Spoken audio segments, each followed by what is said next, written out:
By popular request, I'm going to review the movie Moon from 2009 starring Sam Rockwell, a film I've only ever watched once before. It also stars the voice of Kevin Spacey as Robot Gertie.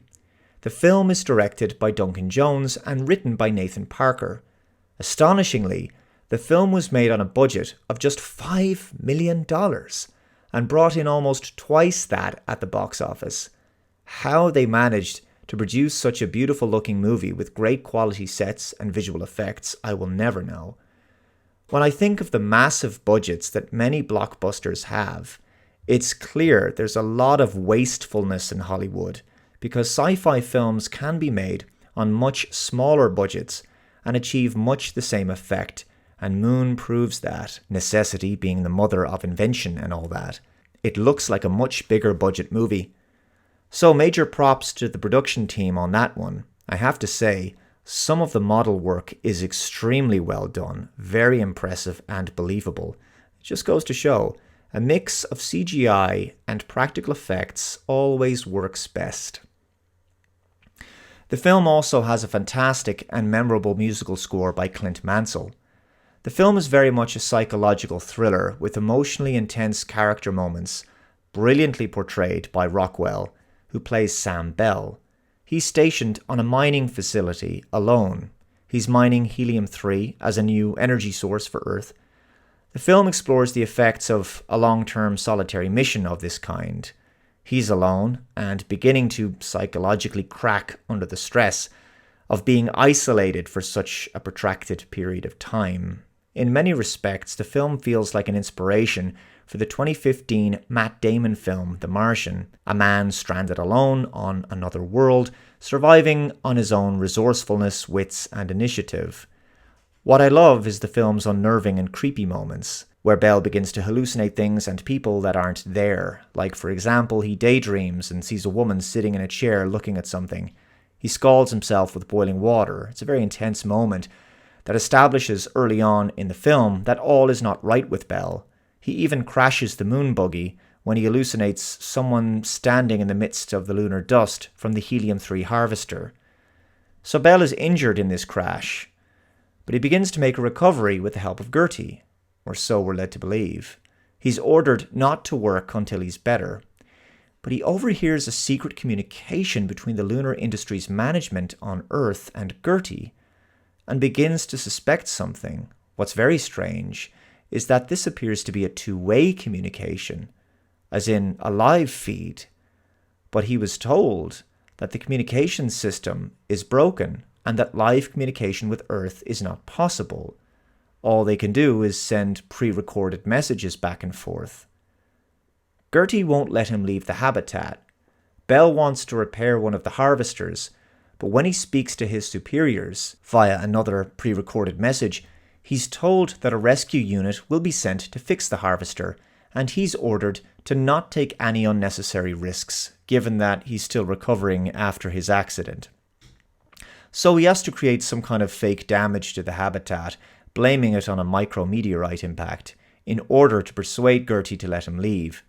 So Gertie lets him leave, just to check the exterior shell. But of course, Bell uses this as an opportunity to drive to the harvester, where his crashed buggy from earlier still remains. Intriguing. Inside, he finds a man unconscious in a spacesuit. Turns out, it's himself, what appears to be a duplicate.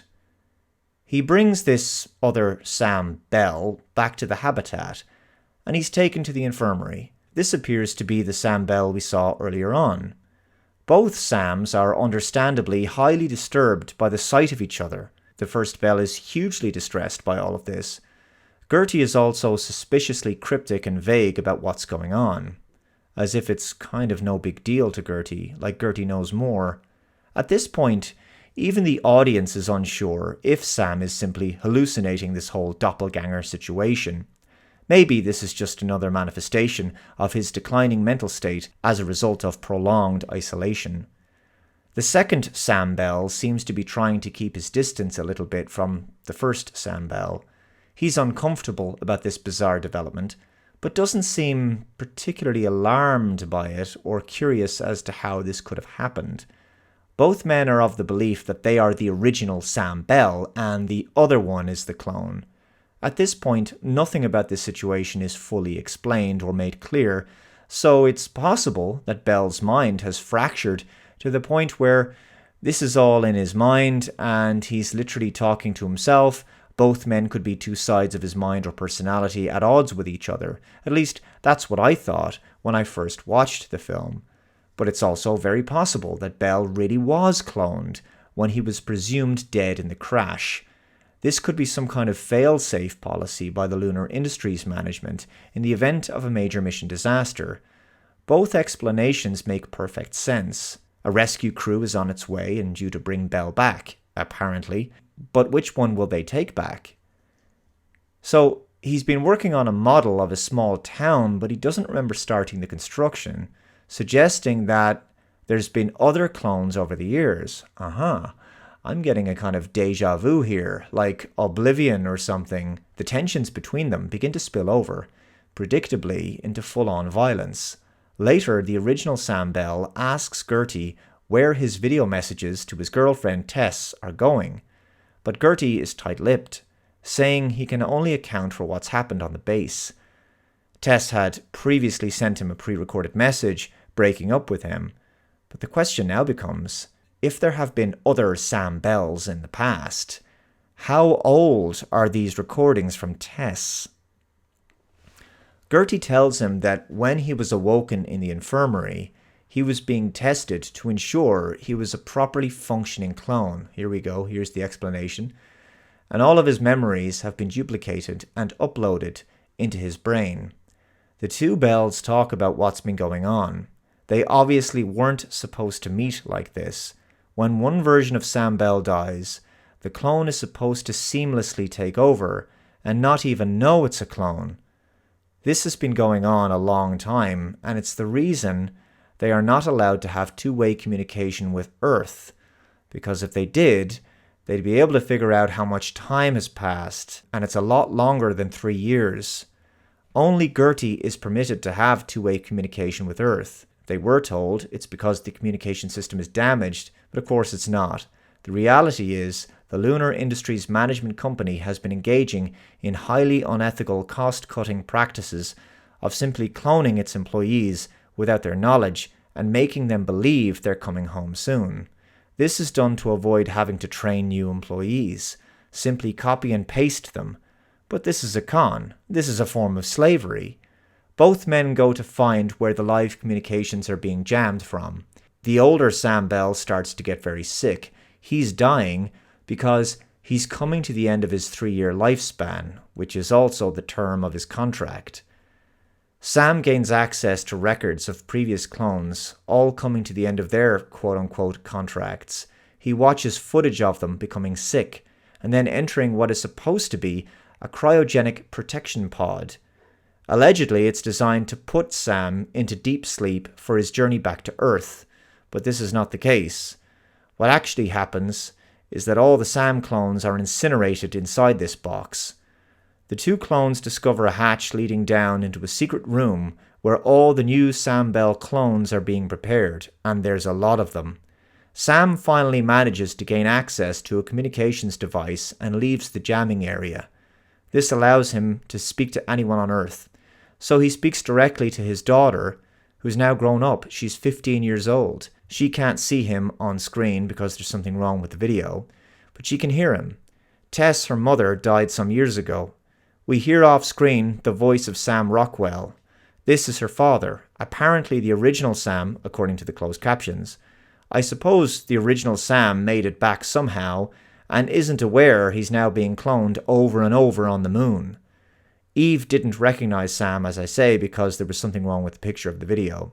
The Sam clone breaks down. It's all too much for him to take. He realizes that the rescue team are likely going to kill the two clones when they arrive because they know the truth now.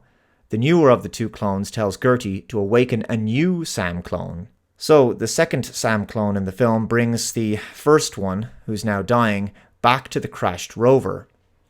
He then heads back to Earth via a helium-3 canister, which will take him to Earth when it's launched. In the end, Gertie agrees to have his memory erased, so that when the rescue team arrive, they won't find out what's happened. Gertie says that once he leaves, himself and the new Sam Bell clone will be back to their programming once he's rebooted. Sam tells him that we're not programmed, we're people, understand? Gertie doesn't reply. Before he leaves, Sam programs the harvester to crash into the communications jammer. Maybe this will give the newest Sam clone a fighting chance. The new clone awakens. The first Sam clone in the rover dies just after he sees his younger counterpart flying back to Earth in the helium capsule. The rescue team finds the dead Sam in the rover. They were prepared to kill him because the guy had a gun in his hand. They don't know that the other Sam clone is on his way back to Earth. As the capsule flies into Earth orbit, we hear news feeds about how the clone of Sam Bell has been giving evidence about the Lunar Industries Company, and their stock has dropped. It's a major controversy. So I guess the truth got out, and the film ends on a positive note. But this is actually an extremely sad and tragic story. These Sam Bell clones are ultimately all haunted by memories that aren't their own. The first Sam Bell clone we see in the film isn't the first Sam Bell clone. The original Sam Bell is actually living his life back on Earth with his daughter Eve. But when the Sam Bell clone makes his way back to Earth, what's he going to do next? Is he going to visit his daughter? It's not really his daughter. What kind of a life could he expect to have on Earth? Especially when he's only supposed to live 3 years. And that's less time than a replicant from Blade Runner. Anyway, Moon is a fantastic low-budget sci-fi film. Intense, unnerving, clever, thought-provoking, well-written, and extremely well-directed and produced. Sam Rockwell puts in an absolutely superb performance, probably one of the best of his career. I would highly recommend you check this one out. It's a fantastic and underrated film. Thanks very much for watching, take care, and I'll see you next time. Bye bye.